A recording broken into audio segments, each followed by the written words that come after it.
IPL హిస్టరీలోనే best captain ఎవరో తెలుసా? ఒక టీం ని లీడ్ చేస్తూ ఛాంపియన్ గా మార్చడం అనేది మామూలు విషయం కాదు. మరి అలాంటి టాప్ 5 గ్రేటెస్ట్ కెప్టెన్స్ ఎవరో తెలుసా? Number 5 Hardik Pandya.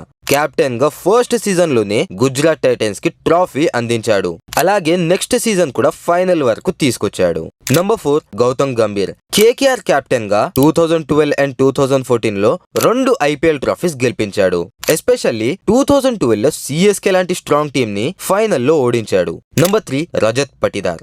ఆర్సీబీకి first ever IPL trophy గెలిపించిన కెప్టెనే రజత్ పటిదార్. 2026 లో కూడా ఆర్సీబీని ఛాంపియన్స్ చేసి back to back trophies గెలిపించాడు.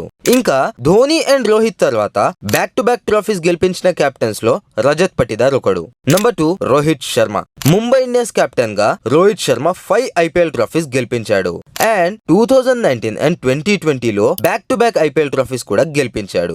Number 1 MS Dhoni. The best captain in IPL history. Chennai super Kings కి 5 ట్రోఫీస్ అందించిన కెప్టెన్. అలాగే ఐపీఎల్ కెప్టెన్ గా మోస్ట్ విన్స్ కూడా ధోని పేరునే ఉన్నాయి. మరి మీ ఒపీనియన్ లో టాప్ 5 కెప్టెన్స్ ఎవరు? కామెంట్స్ లో చెప్పండి.